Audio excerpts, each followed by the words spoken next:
Ça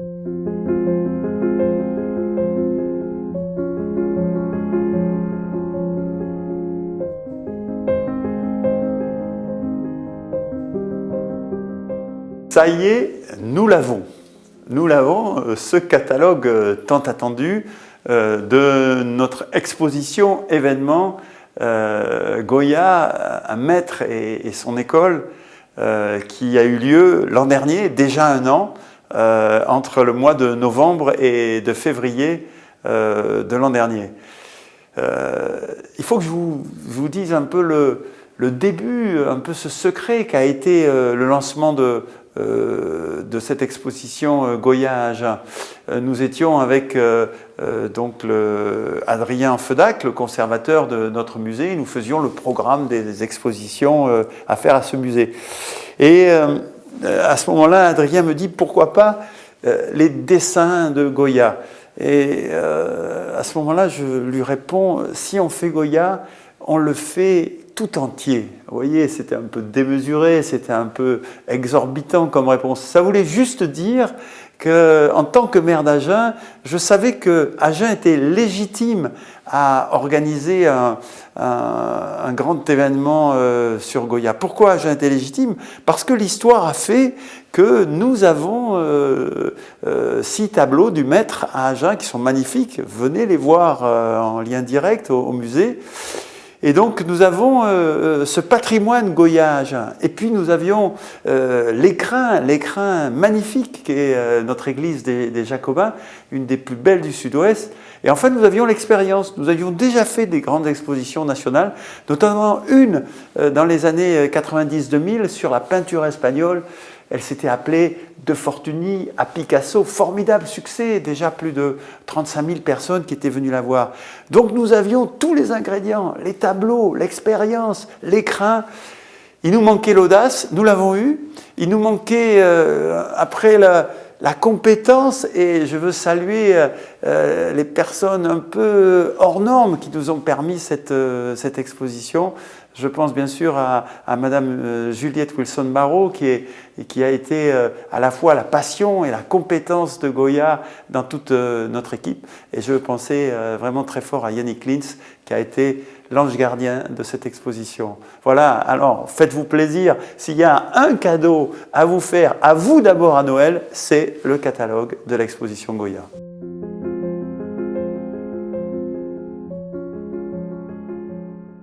C'est un ouvrage qui a mobilisé toute une équipe, toute l'équipe du Musée des Beaux-Arts d'Agen. Et nous avons eu la chance de pouvoir avoir des contributions exceptionnelles de 3 historiens de l'art majeurs, la commissaire scientifique de l'exposition Juliette Wilson-Barrault, qui, dans ce catalogue, montre pourquoi l'existence de l'atelier a été prouvée par cette exposition, par le biais d'analyses techniques, scientifiques, mais également de témoignages qui ont été relus à l'aune des dernières découvertes scientifiques. Bruno Motin, l'autre commissaire scientifique, qui est conservateur du Centre de recherche et de restauration des musées de France, qui a procédé à l'analyse technique et scientifique des tableaux du musée d'Agen et qui les recontextualise dans tout le travail de Goya et de son atelier. Et enfin, Véronique Gérard-Powell, historienne de l'art, qui a accepté, après l'exposition, de venir nous aider à la création de ce beau catalogue. Elle est venue pour pouvoir apporter son expertise, également établir une chronologie, une bibliographie. Voilà. C'est un ouvrage complet et qui nous a permis de réunir les meilleurs spécialistes de Goya en France, mais également à l'étranger.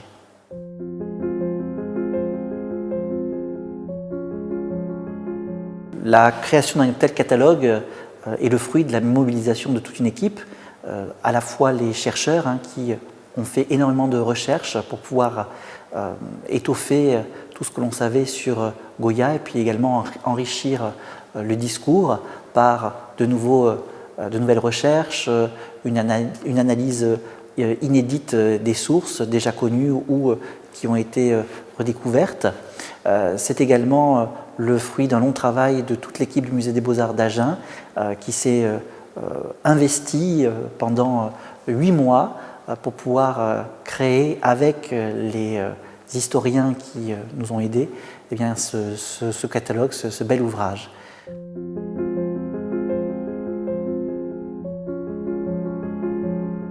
Alors, le catalogue est constitué de plusieurs parties. Une partie relative au Goya d'Agen. Pourquoi une telle exposition au musée d'Agen? En se focalisant beaucoup sur la personnalité du comte de Chaudordy, qui est le donateur des Goya d'Agen et grâce à qui nous avons pu faire cette exposition. Il y a également un essai sur l'analyse technique en laboratoire des Goya d'Agen par le Centre de recherche et de restauration des musées de France. Ensuite, un essai concernant vraiment le projet de l'exposition par Juliette Wilson-Barrault. Ensuite, des notices d'œuvres et les annexes comportant chronologie, provenance historique et bibliographique des œuvres, mais également un certain nombre de tableaux récapitulatifs des provenances des œuvres de Goya ou de son atelier, dans la collection du roi Louis-Philippe, dans la collection de Federico de Madrasso, un des grands historiens de l'art du XIXe siècle, mais également un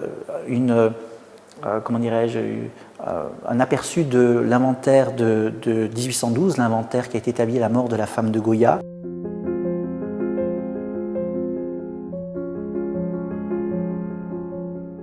Quand j'étais beaucoup plus jeune, j'allais à Agen pour voir cette réunion d'œuvres qui étaient tous des Goya à l'époque.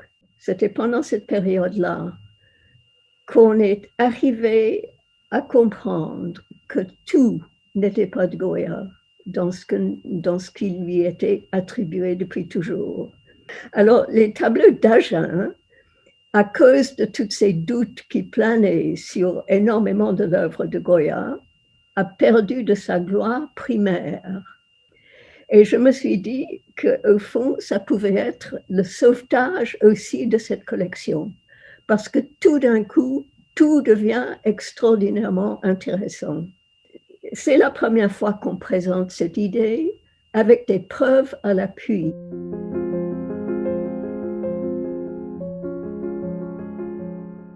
L'exposition à Agen est un peu l'histoire maintenant, parce qu'il y a longtemps de ça. L'exposition s'est fermée au mois de février. Et en fait, avec la fermeture de l'exposition et puis le retirage à cause de Covid et tous ces problèmes-là, on a eu quand même du temps à réfléchir sur l'exposition. Et on a profité un peu trop du temps qu'on pouvait avoir et de faire davantage de recherches. Et en fait, c'est très heureux que le catalogue vienne après, avec un recensement médité et plus complet.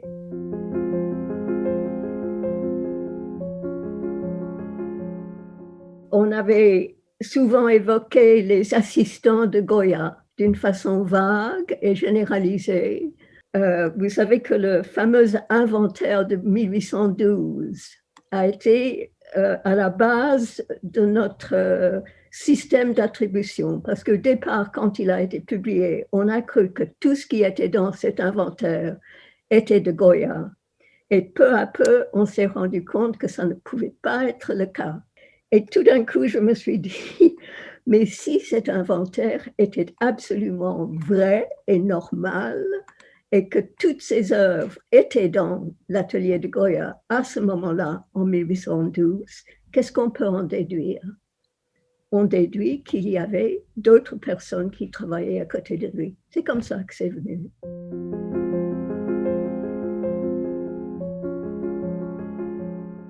Quand nous sommes allés dans les musées, moi je suis allée aux États-Unis, on a été ensemble avec Adrien à Madrid, et partout où nous allions dans les musées pour demander des œuvres, soit vraiment de Goya, ou soit à côté de Goya, dont on ne savait pas quel était l'assistant qui les aurait fait, les gens étaient comme soulagés à l'idée que ces œuvres qui flottaient avant comme des faux ou comme des pastiches ou comme on ne savait pas quoi, allait être au fond compris.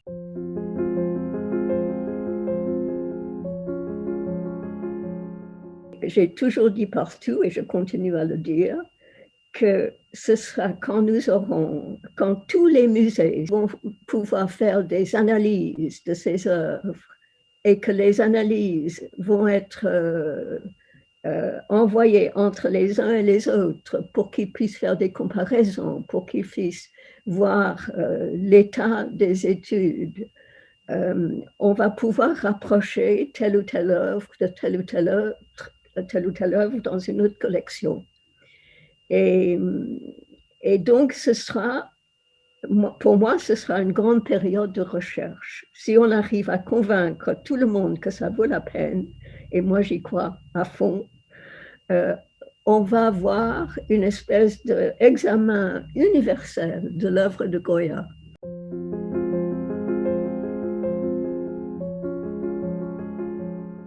Moi, je souhaitais que ce catalogue soit accessible à absolument tout le monde. Et pour nous, spécialistes, évidemment, il y a des choses un peu dures à expliquer à fond. Donc, on embrasse aussi bien les spécialistes que le grand public pour ce catalogue qui se veut agréable de lecture, amusant même, étonnant, avec de très très belles images.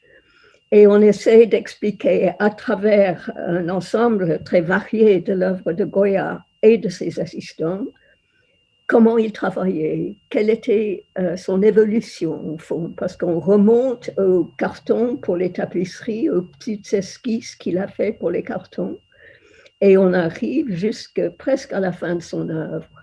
En fait, tout à fait à la fin de son œuvre. Donc, on a une espèce de vision de son évolution à lui. Et avec cela, on voit à quel point les assistants ont pu tirer des choses, des inspirations, des idées de son œuvre à lui.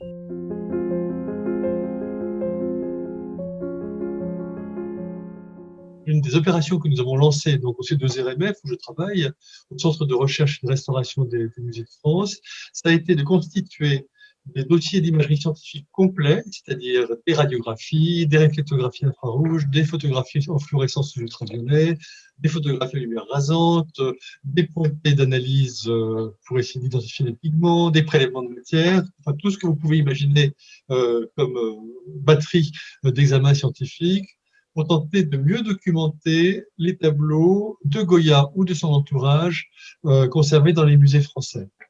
C'est pour ça que nous avons lancé cette opération sur tous les musées de France et que nous avons étudié en particulier les tableaux du musée d'Agen, autour duquel tournaient effectivement un certain nombre de problèmes d'attribution.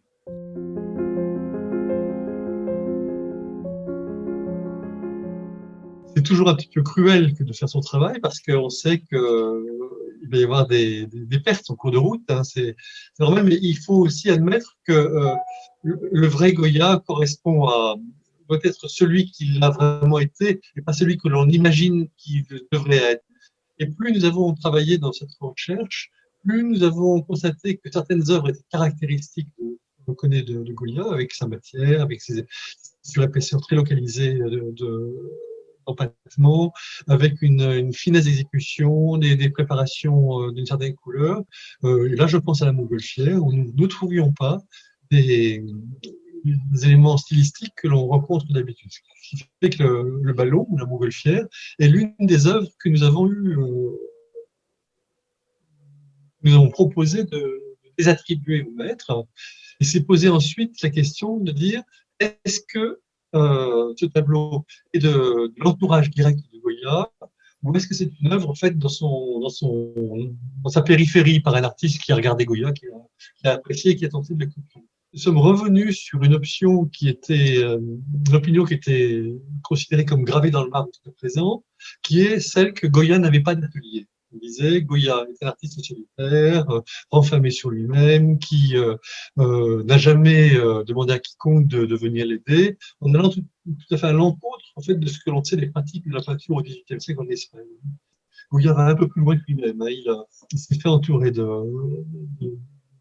d'assistant, il a essayé de diffuser sa production et dans son entourage, on trouve des œuvres majeures aussi très intéressantes qu'il faut considérer comme telles.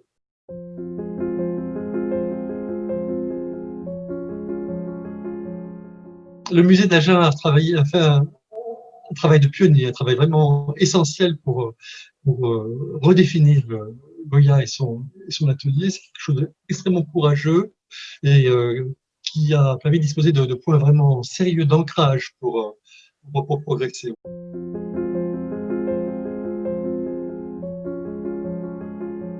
C'est un artiste qui est complètement imprévu. C'est un artiste qui est d'une finesse extraordinaire, qui un énorme travailleur. Il prévoit toujours ce qu'il va faire dès le début. Et on voit comment il monte ses peintures depuis la préparation jusqu'au final. Il anticipe beaucoup sur sur le résultat final, avec une subtilité, un art extraordinaire. Et ça, on l'a pas véritablement mesuré jusqu'à présent. Plus on avance dans la connaissance de l'œuvre de Goya, plus on s'aperçoit que c'est un artiste absolument exquis. Malgré tout ça, il y a une touche Goya, une qualité Goya qui est remarquable et qu'on ne mesure pas encore aujourd'hui, puisqu'on s'est un peu focalisé sur les problèmes Goya. Hein, et je crois que maintenant, on peut se permettre de s'intéresser encore plus précisément à la qualité Goya, à l'art de Goya et à sa grandeur. Je crois que vraiment, là, on a encore beaucoup de choses à découvrir et de réaliser que c'est véritablement un très grand.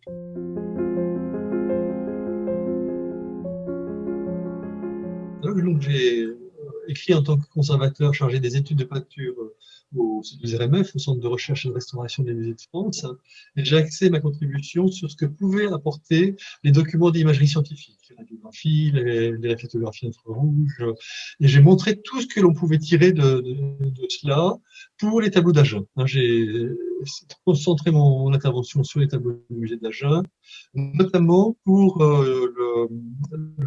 l'autoportrait. Autoportrait d'Agen, donc c'est un grand tableau, un petit peu en hauteur d'ailleurs, qui a toujours un peu gêné parce que le modèle est très près de sa toile. On se demande s'il ne va pas percer un trou de la toile avec un crayon à dessiner en plus. Donc on se demande pourquoi aussi un crayon à une craie et pas un pinceau. C'est un portrait qui a gêné au point d'avoir été mis en doute par les spécialistes. Mais l'étude de laboratoire que nous avons réalisée a montré que ce portrait avait fait l'objet d'un important repentir et qu'il représentait d'abord Goya en train de se peindre, tenant sa palette et ses pinceaux, mais se peignant de la main gauche. Pourquoi il se montrait en train de se peindre de la main gauche, alors que tout le monde sait que c'est lorsque vous peignez votre propre portrait, vous êtes obligé de vous servir d'une glace. Et vous vous regardez dans un miroir. Donc, ça inverse le sens des mains. Et si on le voit en train de se peindre avec la main gauche, c'est parce qu'il se peignait avec la main droite et c'est pas comme il s'est vu. C'est un argument déterminant pour démontrer que c'est un autoportrait de l'artiste, c'est pas une copie tardive, comme on a pu le penser. C'est vraiment un élément fort pour cela. On s'appuie sur une imagerie assez variée, sur des techniques d'investigation assez poussées, ce qui nous permet d'aller au-delà de l'œil et de justifier davantage nos opinions qu'une simple vision d'expert. Ça vient en complément.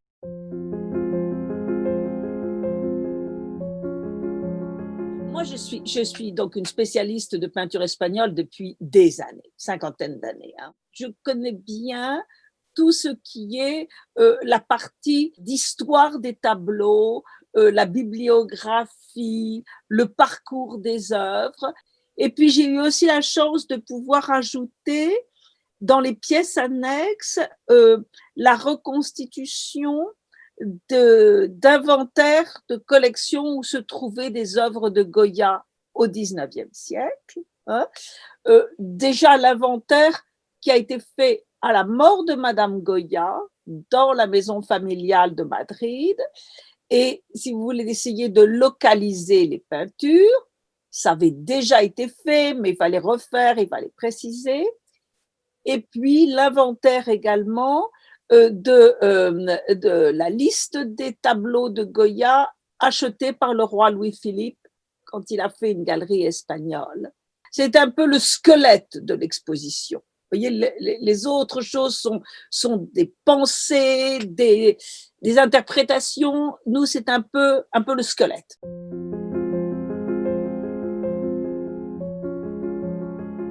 Ça m'amuse beaucoup, je me prends pour Sherlock Holmes.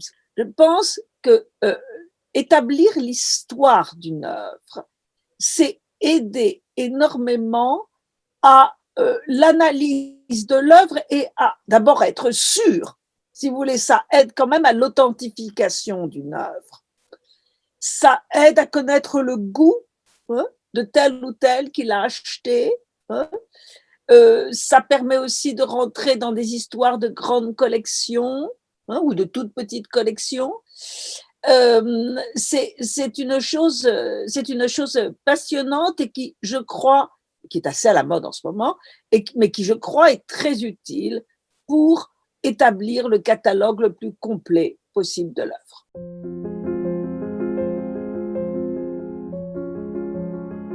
Je pense que c'est un catalogue qui, rien qu'à par sa présentation, mais aussi par son contenu, peut s'appliquer à deux strates très différentes de lecteurs.